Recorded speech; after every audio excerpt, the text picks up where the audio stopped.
Welcome back. It's still the morning brief right here on Channels Television, and we start off the conversation with a general feel of the state of the nation, with so many things happening from security to the economy. And as Jeffrey said earlier, our guest joins us now. He is Mr. Martin Zoloja, the immediate past managing director and editor-in-chief of the Guardian newspaper, also a fellow of the Nigerian Guild of Editors. He joins us from our Abuja studio. Good morning, sir. Thank you for coming through at this time. Good morning. So let's start off where we began the program from, because it's very critical, not just to the West African regional stability, but also to, security in Nigeria. President Bola Tinubu has handed over his chairmanship position to the president of Sierra Leone, and he has also, the new president chairperson, has prioritized, amongst other things, regional security.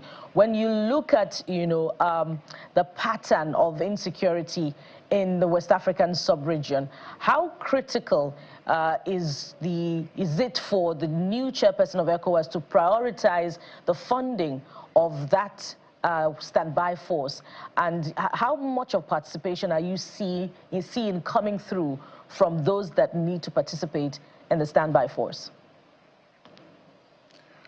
Well, thank you very much. In the first instance, this ECOWAS, that everything about ECOWAS isn't reliable at all, because we have been around for a very long time. Even movement around ECOWAS itself is troubled. It's not something that is reliable. We are Nigerians. We are in Nigeria. The headquarters of ECOWAS is in Nigeria, and we move from one place to the other. Even movement from Nigeria to some West African states is a problem. Not to talk of these, you referred earlier to even multinational force that even the former president Muhammadu Buhari talked about. We have been hearing about plans and potential about this ECOWAS.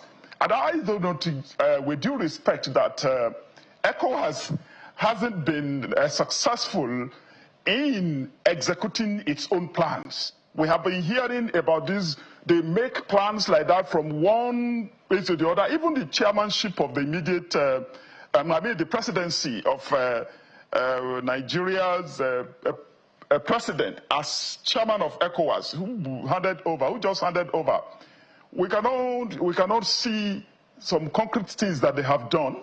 And even three countries like that, this Niger, Burkina Faso, Mali, left ECOWAS. And these are critical to even the success of what they are talking about. And I believe that it is while it is critical, one cannot rely on even leadership of ECOWAS from any country, because they are not good at executing their own plans. We haven't seen anything. They have not proved to us that they are serious about leading this ECOWAS. No, we haven't seen any inspiration in the leadership of ECOWAS in recent time. I think we should begin the discussion from there. They do not have the discipline of execution of their plans. Well, that's a rather gloomy picture, but we can only hope for the best from that point. But let's come back home now to the same issue of security. Last week, towards the end, we saw that the NSA and the Minister of Defense emerged from a security meeting with the governors.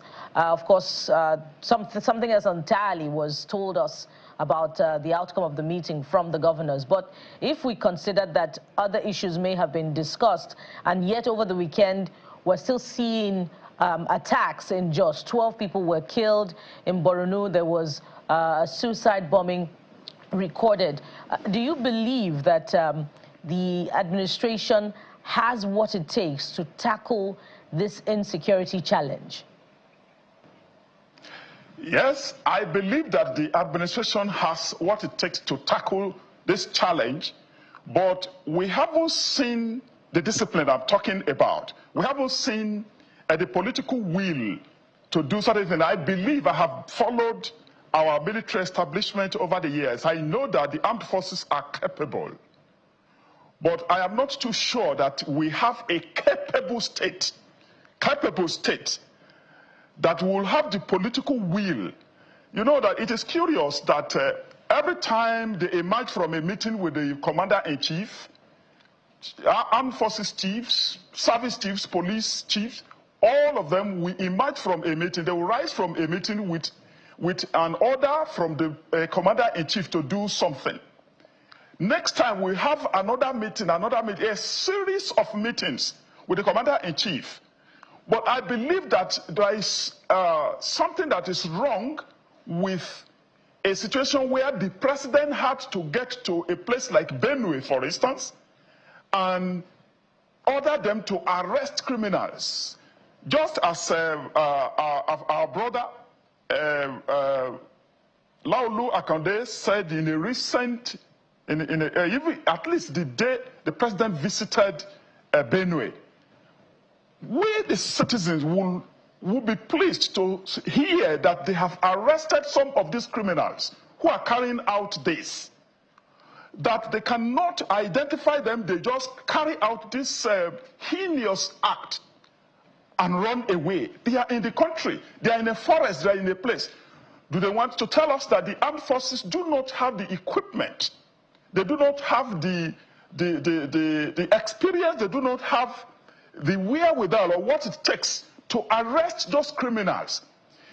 And I have always quoted this Shakespearean saying that any mercy that forgives a murderer encourages murder. So if they are not arrested, it encourages them to carry out more heinous acts. They should be arrested. If they should be arrested and tried to cause deterrence. I know that our armed forces have gone abroad, they have gone on some peacekeeping forces, and they have won laurels. But why it is curious at home that we hear that they killed even members of the armed forces, they killed some of our troops on duty, that terrorists will invade police stations and they will kill our police officers. They are our brothers and our sisters. And it is not good for even us to be reading stories of how terrorists are killing them. So what is the current budget? Defense has the lion's share of the budget details. Why is it that we are not recording success beyond some mere treacherous claims that we have recorded success here, but they are killing our people? And I believe it is high time we got to the root of this matter. And the president shouldn't have to be giving orders to the troops before they can carry out their function. What is wrong? Let us be truthful. Let us inspire some of our people like that, oh, the president had to give order to troops before they can arrest criminals. I think it is not a good story to read even from our newspapers. They should carry out this so that others will see us as a capable state. Security and welfare of the people is written in our constitution shall be the primary purpose of government. And if people are not secure, so what is the purpose of government? And I think we need to get this thing right. We need to tell the authorities that if people are feeling insecure, and we are talking about deepening democracy, and I think democracy will not be deepened. If our people are insecure, and if there is no welfare, as we are talking about, and that is another story, but security, the point at issue, and I think people in power, people who are in office today, our duty bearers, have a responsibility to ensure that people can be secure in this country. And others looking at us, watching at us as the most populous black nation on earth will see us as a capable state. Capable state, a state that is capable of securing its citizens and businesses. All right, Mr. Lodger, before we get to what is playing out in politics, the coalition, the defection, and all of that, if you can talk about this in just about 1 minute, Still on security, I will read the tweet of the president he posted yesterday at about 12:54 p.m.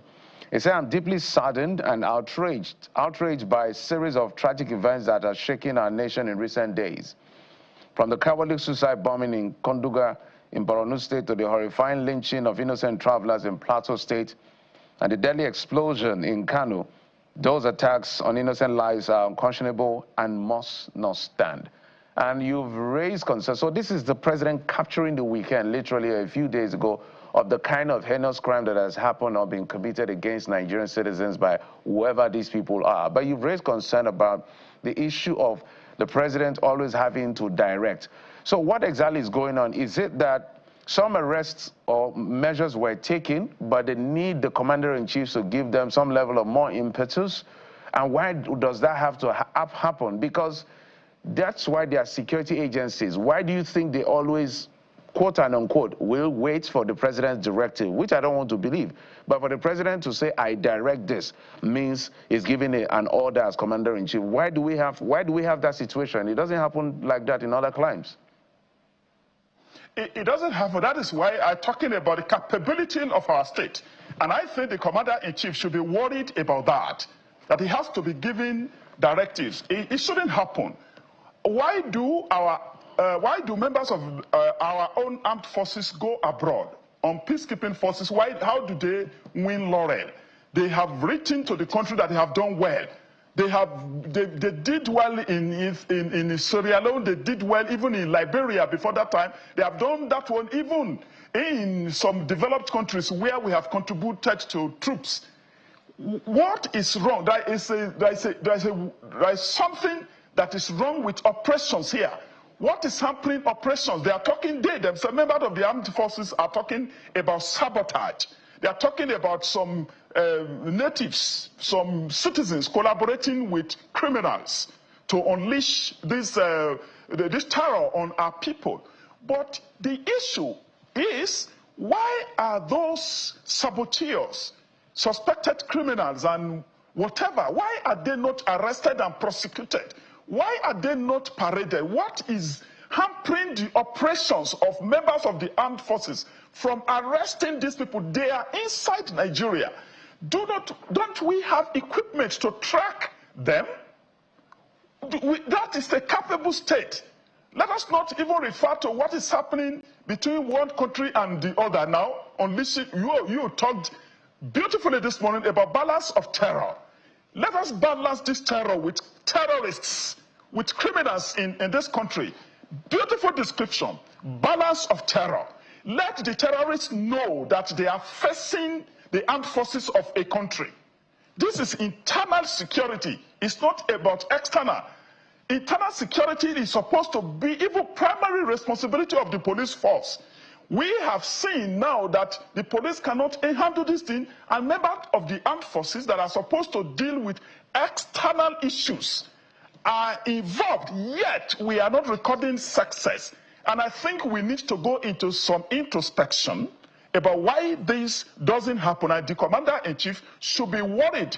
We like his tweet. His tweet is inspirational from X, but then we would like to see success reported to the citizens, that we commend members of our armed forces for this operational success, for the exploits in this balance of terror. Let the terrorists feel that there is a nation, that they cannot continue like this. Let the criminals in our midst feel, and let the citizens of Plateau and Benue State feel that we have armed forces, we have a government that can deal with insecurity, that can deal with people burying their own citizens, burying their fathers, burying their mothers, burying their even children. That was a case in this Plateau State. A woman just gave birth and was trying to find a way of taking care of herself, the woman and the newborn baby. I was told this yesterday. Were killed by these criminals. We cannot continue like that. We will want to record success, that we have our members of the armed forces have dealt with these criminals. They have arrested them. They have detected where they are hiding. I think these are the stories we would like to read so that we can feel secure in this country. Absolutely. And so from balancing terror, let's talk about balance of power, Mr. Noja. Over the weekend, we hear Pastor Umo Eno talking about the reason, that justifies his defection. I wonder if we can have that track before we come to your reaction, because we have also, something from a flash in the past when he was campaigning to be governor, when he was talking about the same item that he sort of uses to justify the defection, and that is the building of the Ibom deep sea port. Okay, so we have the track. Let's have the track, and then we'll come to you for your reaction. If you make the mistake of bringing them to office, that's what they think you are. They want to make you houseboys. Are you going to be houseboys again? They talked about the Ibom deep sea port to be built. Don't let anybody deceive you. Nobody, at least not the presidential candidate of APC with respect, will leave Lekki Deep Sea Port and leave Badagry Deep Sea Port and come and build Ibom Deep Sea Port. It will not happen. So we are not afraid to join the APC, for we know that with the APC, we will realize our deep sea ports. And that is our plea. For over 30 years, Akwa Ibom have struggled to have a deep sea port. Today, we are reassured that the federal government will show us the order of reciprocity by helping us to realize our deep sea ports. Akwa Ibom has the longest drought, 19 meters deep, that you don't need to dredge. We have struggled as a state, but I believe we have struggled enough. I believe that our president, who is a man of his words, will honor us.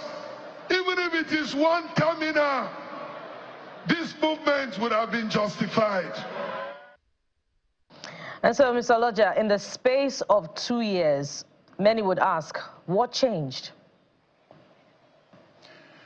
The answer, my dear sister, is blowing in the wind.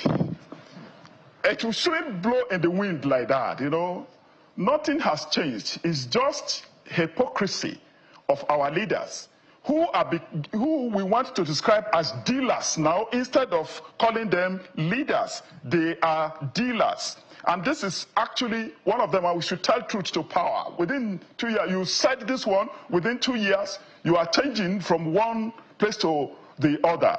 And you know that it's a paradox of development about Akwa Ibom State. Akwa Ibom State, under any political party, has done very well. Look at what they have done.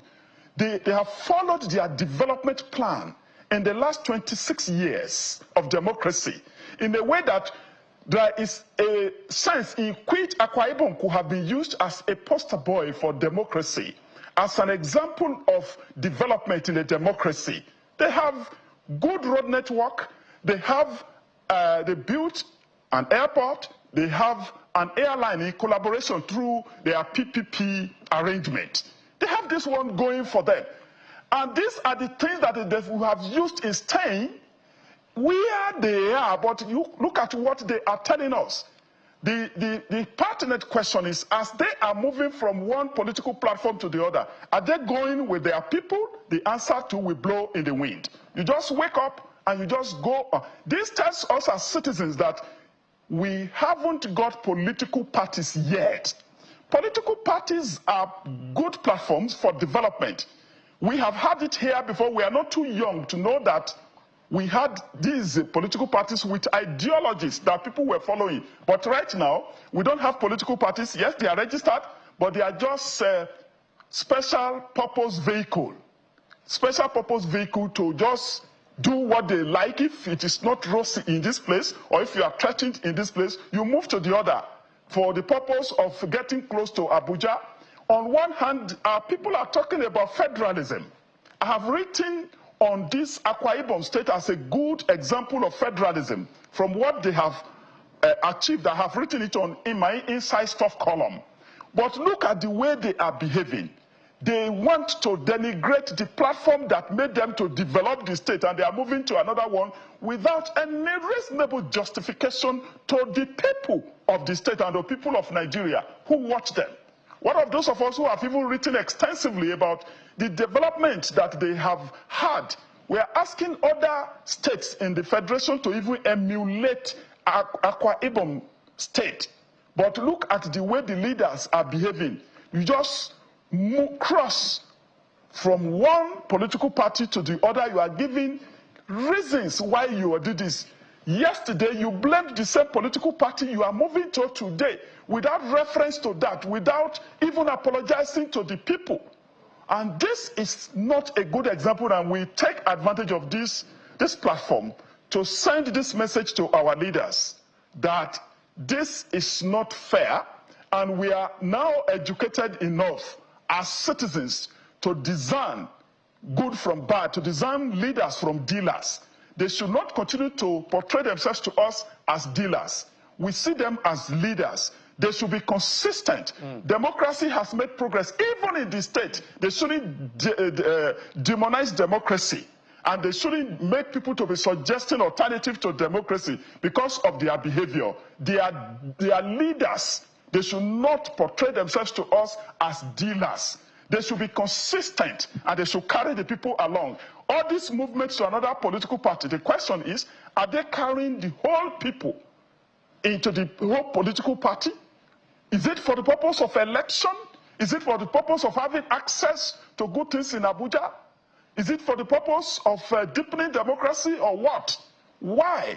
You just move anyhow. You just get anyhow as special purpose vehicles to get what you want, not what the people. Where did they have the town hall? Where they discussed with the people and they explained to the people what happens to the political party that brought them to power? What have they not achieved? Have they explained to the people before just moving? All these reasons, all these moving governors are given to the people. They may not have immediate feedback, but they should know that if it is for the purpose of election, in the last presidential election, 2 critical states were lost by the ruling party. The ruling party didn't win Lagos State. I said so to a forum of leaders in Jos last month. They also didn't win even the nation's capital. Even inside the state house in Abuja, the ruling party didn't win presidential election and didn't even get 25% in Abuja without anything. There was voter education. And so we will be talking if I may come in. My apologies, sir. If I may come in, sir. Education as we go on. Yes. Yeah.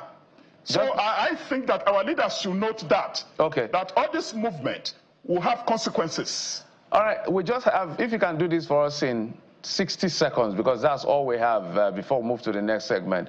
I just want you to comment on this back and forth over June 12, who played what role. Sule Lamido is saying the president supported the annulment and later made a turn. Well, the presidency has responded and said, well, the president didn't do that. In fact, he fought for democracy. Whilst he was here, went on exile, kept fighting, funding, and it was people like Sule Lamido that compromised. So there has been this brickbat between both of them. In 1 minute, sir, if you can, just help us, your take on it. You know, yeah, definitely. You know, the story of June 12th is just imagine. They are honoring people. They are honoring people who played significant role. We also should have another hall of shame for villains of democracy. We are talking about heroes of democracy. Whoever did what? You know, I did a story when I just joined The Guardian in 2000. I joined them in a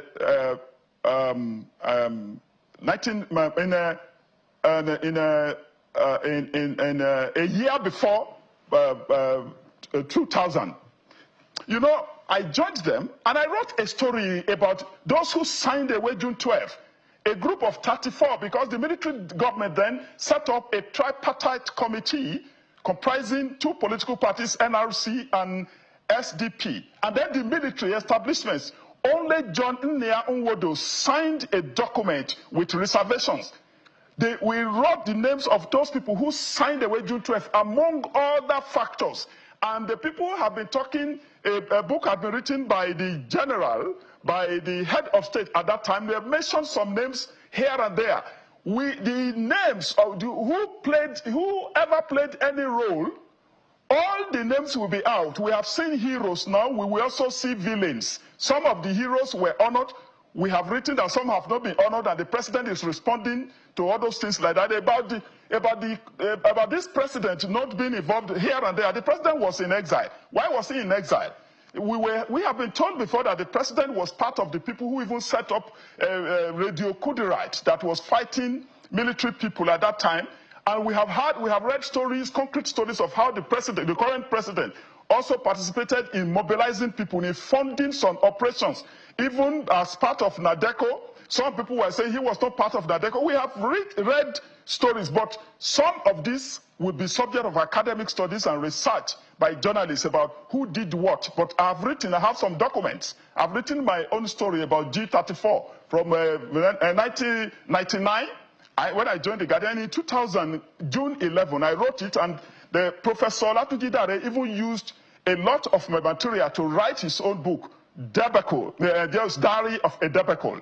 The stories are coming, but whatever Sule Lamido is saying now is a political statement, and we expect that one from an opposition person like that, and let the person who has accused give the proof. Let the person prove that, look, I have accused you of this. Bring the documents and material about the role each of these people played. It's a political statement, but the story of June 12th is just imagined.